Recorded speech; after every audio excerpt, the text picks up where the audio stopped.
Tänast saadet alustame soojalt, sügavalt ja maagiliselt. Eestis areneva teekultuuri taga on üks Kanada-Eesti juurtega meesterahvas, kes kirest ja armastusest tee vastu hakkas seda tooma Idamaadest ka Põhjamaadesse. See mees on Steve Cocker. Tervist! Tervist! Kas ma saan pakkuda? Jaa, palun. Steve, väga paljud inimesed joovad teed niimoodi, et solgutavad lihtsalt teekotti sooja vee sees, panevad hästi palju suhkrut ja siis joovad selle ära. Et mis see tee sinu jaoks on? Alguses ma mõtlesin, et tee on lihtsalt võib-olla hea kohvi asendaja või tervisliku jook, milles ma tahaksin mõned vitamiinid või midagi energia saada. Ja see on ka nagu suht tüüpiline ja hea lähenemine, aga nüüd tee on pigem nagu eluviis.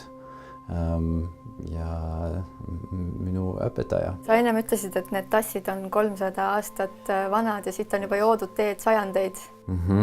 Et see on siis üks osa teekultuurist, et sa võtad selliseid vanasid teadmisi ja siis kaasajastad ja tood neid siia tänapäeva ellu. Aga vitamiinide koha pealt, et mida see tee siis nagu sisaldab, et oleme ju kuulnud küll, et C-vitamiin hävib ära, eks ju, kuumas vees, aga mis siia alles jääb? Palju erinevad uuringud on teostanud, et siin on hästi palju vitamiine, aminohapneid on, ma arvan, 26 aminohappeid tee sees ja üks nendest on eriti huvitav kõigile, mis on peaaegu ainult maailmas tee taimes, mis on teaniin või L-teaniin. See väike huvitav loom annab meile terav mõtteid, ta rahustab kesknervisüsteem, aga samal ajal ta laseb, see kofeiini on ka tees ja ta laseb kofeiin teha oma tööd. Ja see L-teaniin parandab mälu, ta aeglaseb kolesterooli omandamine vere, ta reguleerib veresukru taset ja annabki rahul olla ja hea olla, toodeldab alfa-lainet meie ajus.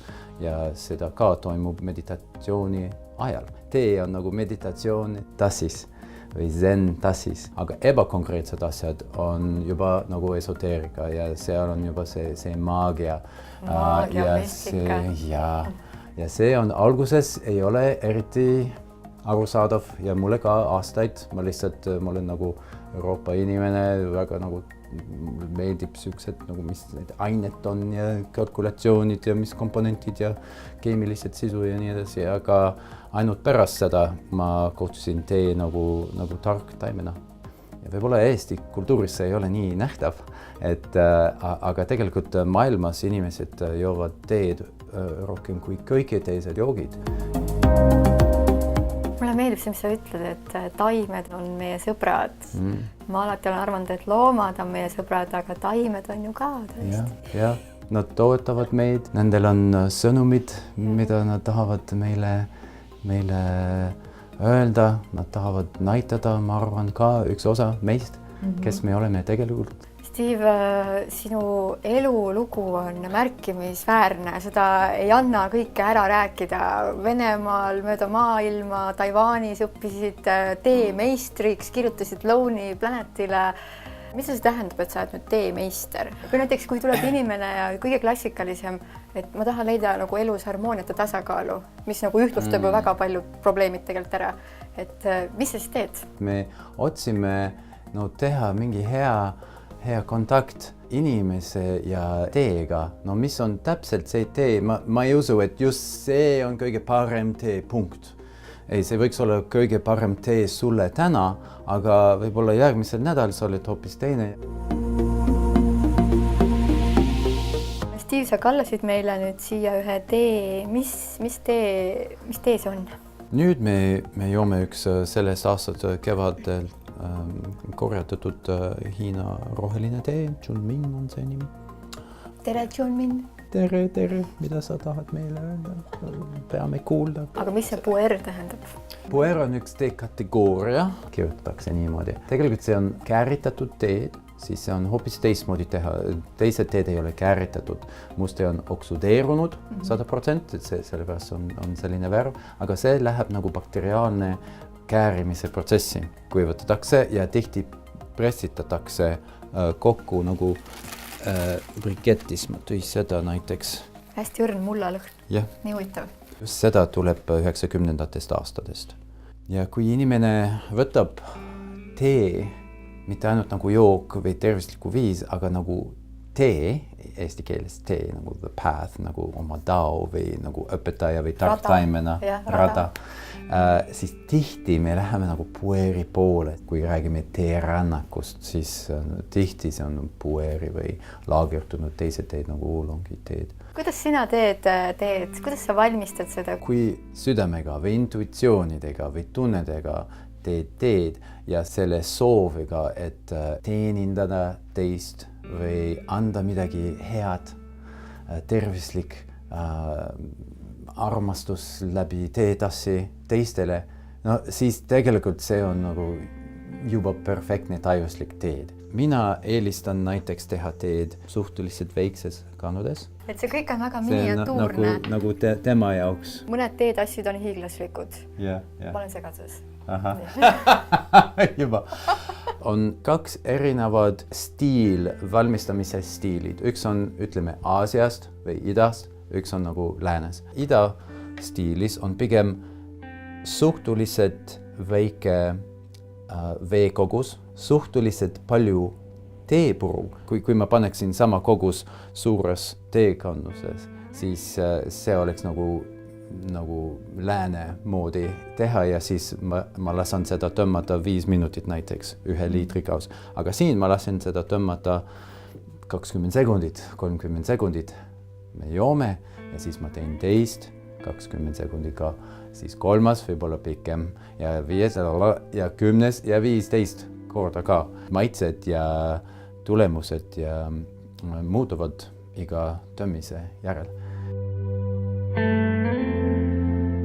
Mõtle võib-olla oma elust, mida sa tegid 90-ndatel, keskse tuleb 95-96 aastat.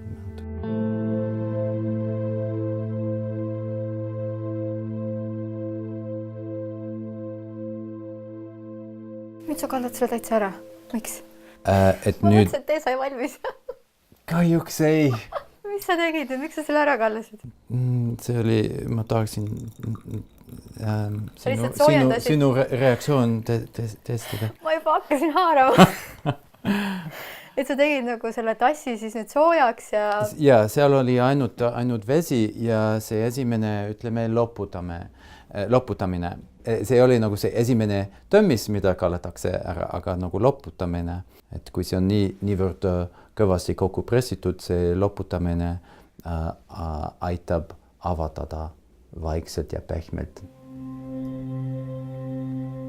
Tihti vaikuses me joome esimene 2, 3, 4 tassit, et lihtsalt olla iseennaga. Ükski teemeister kunagi mets siis ei küsi, eks ju?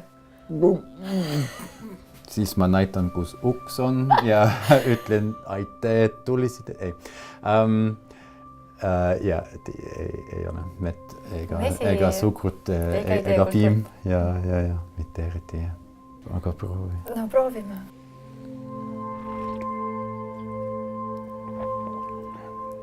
Mulle meenutab sammalt natukene. Sulle meeldib sammal? Mul tuleb meelde siuke hästi pehme põhjamaine mets, kus on hästi pehme sammal. Tegelikult see on minu saladus, aga sammal on mu lemmiktaim. Kas tee puhul ka midagi öeldakse? Nagu tihtipeale tehakse klaasidega terviseks, aga tee puhul ei öelda midagi. Just nagu lastakse see sisse poole. Todna, tihti ei. Lihtsalt võib-olla energeetilise pool, kui juba sel tasemel läheb teemeistrit seda mitte kunagi ei tee, sest see on nagu, ta segab see vee-energia ja tee-energia. Need lehed on jälle rohkem avatud ja annab veelgi rohkem see maitse, aga... Saunalava lõhn on siin minu jaoks. Aasias nad räägivad, et tee on nagu meditatsioonitassis, aga siin Eestis me võime öelda, et see on saunatassis. Ja puukoor.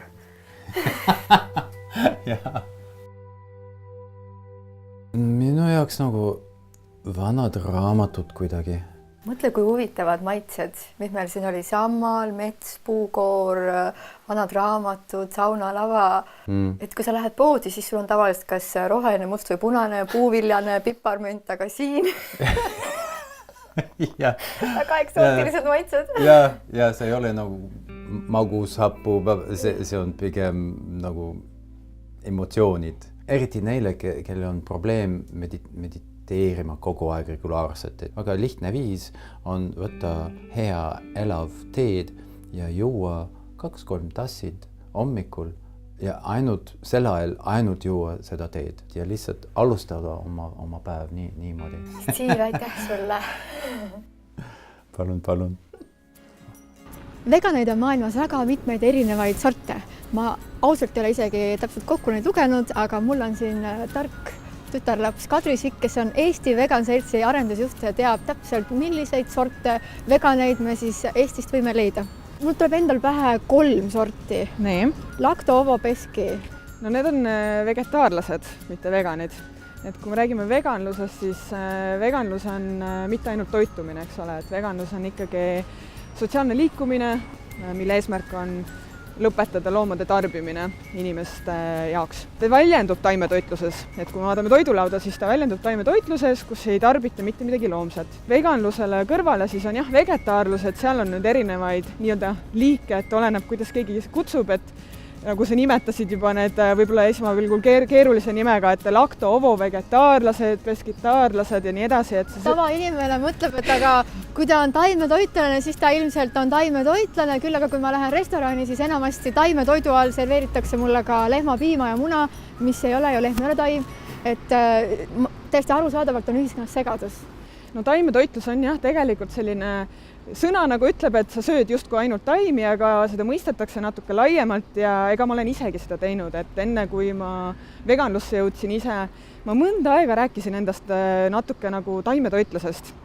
Ja kui ma jõudsin veganlusse, siis see tundus mulle endale pärast tagantjärele naljakas mõelda, et tegelikkuses ma ikka tarbisin aega, et loomi ka ja kutsusin ennast taimetoitlaseks, et see lihtsalt näitab seda, et see mõiste ei ole nii selge ja kõige parem oleks küsida selle inimese käest, kui ta ütleb, et ta on taimetoitlane, vahel isegi vegan, et mida ta siis täpselt tarbib. Veganid ei tarbi ka mett näiteks. Et kes on vegan siis? Kes siis on? Sina nagu Eesti veganite üks esindajad.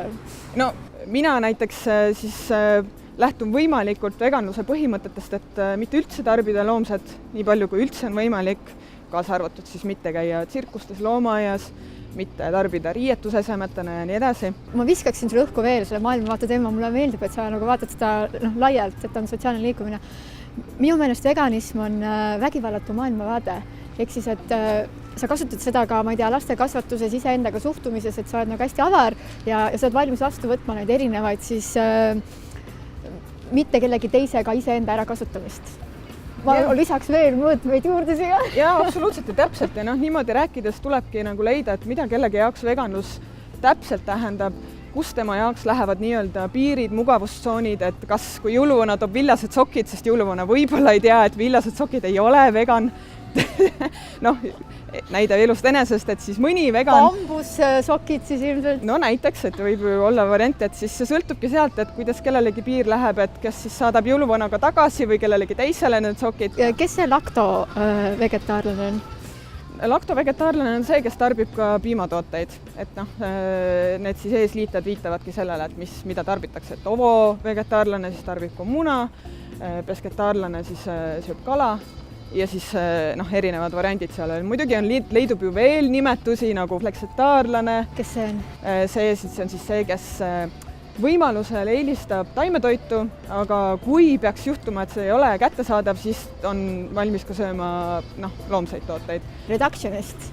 Jah, see on siis see, kes püüab vähendada liha tarbimist, eks ole, et seda arvatakse, et on suur hulka inimesi, kes püüavad vähendada. Annab veel kirjumaks minna, et neid mõisteid on tõesti. Okei, fruitaarlane?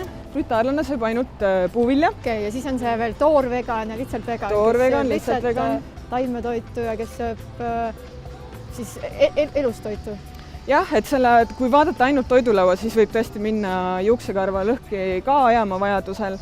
Või ma ei tea, mingis kontekstis võib-olla on see ka väga oluline täpselt, et näiteks arsti juures võib olla, et kas sa oled siis lacto ovo vegetaarlane või mida sa täpselt sööd. Okay. Aga kui me räägime veganlusest, siis loomulikult see on ikkagi, nagu sa tõid välja, et see on maailmavaade ja et siis me saame nagu laiemalt rääkida sellest, et mida see tähendab.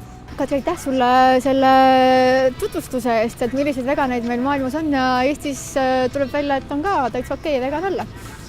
ja nüüd on hea uudis, nimelt on võimalik saada ka vegan peredel lasteaedades vegan toitu. Me oleme kokku pannud seltsis vegan menüü, mis vastab toitaineliselt siis määrusele, et oleks ikkagi aktsepteeritud riigis ja nüüd pikkade arutelu tulemusena on ka ametkonnad on nõustunud, et seda menüüd võib kasutada ja see on meil varsti kodulehel saadav, et kelle lapsed käivad lasteaias, siis pöörduge seltsi poole, et saab ka selle menüü ehk lasteaias kasutusele võtta. Väga tore uudis. Aitäh sulle, Katrin! Aitäh sulle! Ma olen nüüd terviserajal ja mul on siin üks päris kummaline tegelane. Ta on sportlane, maratonijooksja, kui täpsem olla, ja ta sööb ainult taimi. Indrek, sa oled sportlane, miks sa liha ei söö? Tunnen, et ei ole hea. Kuidas see juhtus ja kuidas sa vastu pead ometigi? Et seda mul küsitakse kogu aeg, et kuidas see juhtus. Ma ei tea täpselt, kuidas see juhtus. Ühel päeval ma lihtsalt tundsin, et see ei ole päris see, nagu mis mu keha nõuab ja tahab selle sportimise juures ja tasapisi hakkasin nagu huvi tundma selle vastu, et miks see siis nii on, et ma teen just palju sporti ja justkui peaks kõvasti liha sööma, sest et selline on niisugune üldlevinud arvamus, aga sa oled teinud sporti niimoodi ka, et sa ju sööd liha, piima, muna ja kõik asja? Ja, et ma olen sellest mõlemast poolest, siis on mul nagu... Ja kuidas see erinevus siis on? Öö ja päev. Mis see tähendab? See tähendab seda, et ma imestan, et miks näiteks tippsportlased, miks ei ole nagu levinud nagu teema, taimetoit ja sport, et see erinevus nagu taastumismõttes on nii tohutult suur lihtsalt. Ehk siis, et kui sa teed nüüd jooksusid, siis pärast mõnikord jalad on valusad, aga nüüd on... Vot jalad ei olegi valusad. Ja see on nagu, mul on isegi olnud selliseid, ütleme, et alguses oli nagu pisut hirmutav see isegi, sest ma olin nagu suuteline treenima iga päev, nagu uute jalgadega läksin rajale ja siiamaani, et ma täna teen tugeva trenni ja homme tõusen ja võin täpselt samamoodi kõva trenni peale teha ja ma ei tunne nagu...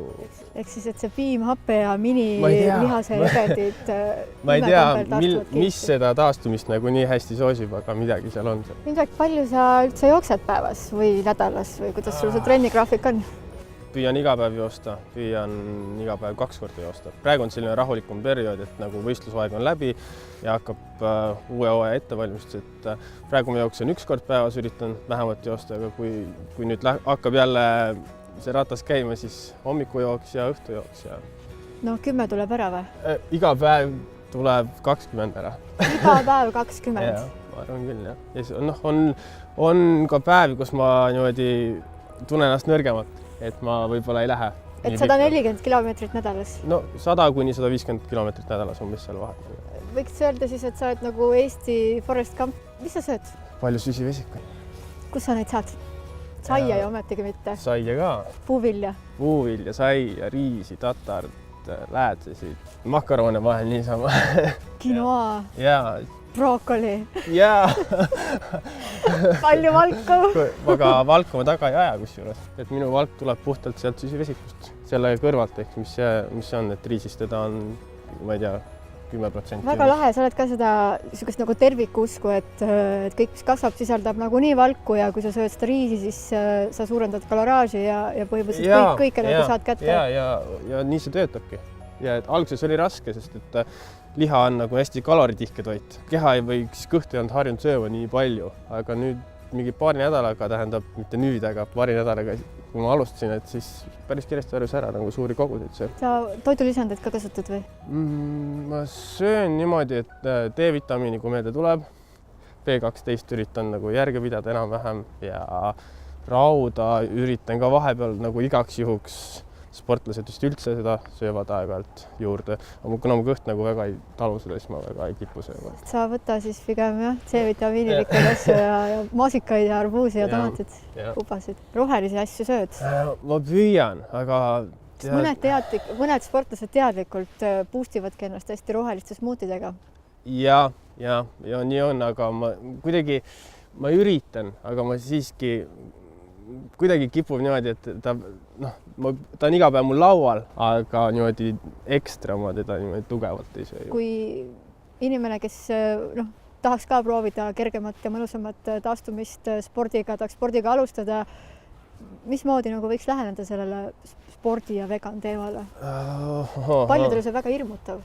Ja mina alustasin ka nii, et see valguhirm on nii meeletu, et ma mäletan täpselt, kuidas ma puhtalt jälgisin seda, et ma oma selle valgu koguse saaksin ja reaalselt ma sõin vist mingi päev otsa pähklid enam-vähem ja tundsin ennast jube kehvasti. Et see süsivesikute põhine toit, see on nagu, kui sport, siis see nagu on, ma ei tea, kuidas niisama, kes sporti ei tee, aga see on nagu Nukides. see on lihtsalt see on nii elementaarne, kuidagi nii loomulik ja või no täpselt nagu see oleks looduses meile loodud niimoodi, et seal on täpselt need proportsioonid paigas selles igas süsivesiku rikas siis toiduainest. Aga retsepti, kuidas retsept, millest alustada siis või? No kuidas nagu alustada, jah? Mis seal ikka alustada? Kui palju võiks joosta? Ja mida süüa? Jooksmisega tuleks teha aeglaselt nagu tibusammudega. Ja kasvõi kui sa ei tunned, et see jooksmine on nagu sulle koormav, siis pigem aeglaselt või tähendab kasvõi kiirkõndi esialgu. Selles ei ole mitte midagi piinlik. Ma ei tea, inimesed vist tunnevad nagu, ma lähen nagu sportiga, mis lähen kõndima, et võiks nagu linna peal ka kõndida ehk nii. Et tegelikult see on täiesti okei minu arust, et paratamatult on nii, et kui sa pole sporti teinud, siis pulsid tõusevad kiiresti üles ja alusta kõndimisest ja keha vaikselt harjub ja lähed jooksule üle. Aga toidu osas? Toidu osas, et jälgi nagu seda, et kui energiatase madal, siis järelikult sööd vähe ja söö rohkem ja söö palju süsivesikuid ja sa muretult hoia oma rasvad madalal ja toidus. Mitte nagu väga madalal, aga madalama poolselt. Aga sul on põhjus ka, miks sa hoiad rasvasid madalal? Oja, ma näiteks täiesti, et kui ma tean, et ma söön rasvarikast toitu, näiteks jubedalt see taimne majonees, ma ei tea, see läheb igale poole ja ette ja taha mulle. Avokaadosid, pähkleid. Jaa, et ma tunnen, et see teeb mul olemusi raskeks ja järgmise päeva trenn on mul kindlasti, ma tean, et on raskem. See läheb toidu kombineerimisega kokku, et rasv ja süsivesik koos süüa ei ole nagu maos juba keemiliselt. Jaa, ja ei sobi ka nagu eriti, jah. Ja looduses seda vist ei eksisteeri ka niimoodi, et sa mingit asja lähed, võtad, et on palju süsivesikuid ja palju rasva, eks alati on eraldi need asjad. Üks pilt sattus mulle ette, kus Rakvere lihatööstus, sina poodiumil, vegan särk. Mis värk sellega on?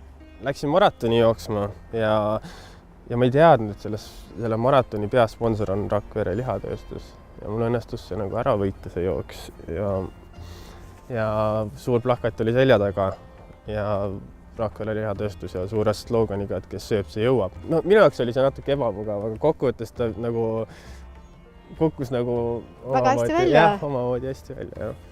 Milliseid maratone sa siis sihid veel praegu? Ma liitusin treeningklubiga eelmisel aastal ja see aasta on selline üleminekuperiood mingis mõttes, et ma teen hoopis teistmoodi trenne.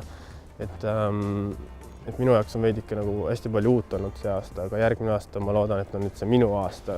Et ma olen kuidagi nüüd hakanud teadvustama, et tegelikult see on jube tähtis, et ma olen nagu taimetoitlane ja samas ka seda, et siis nagu sportlane.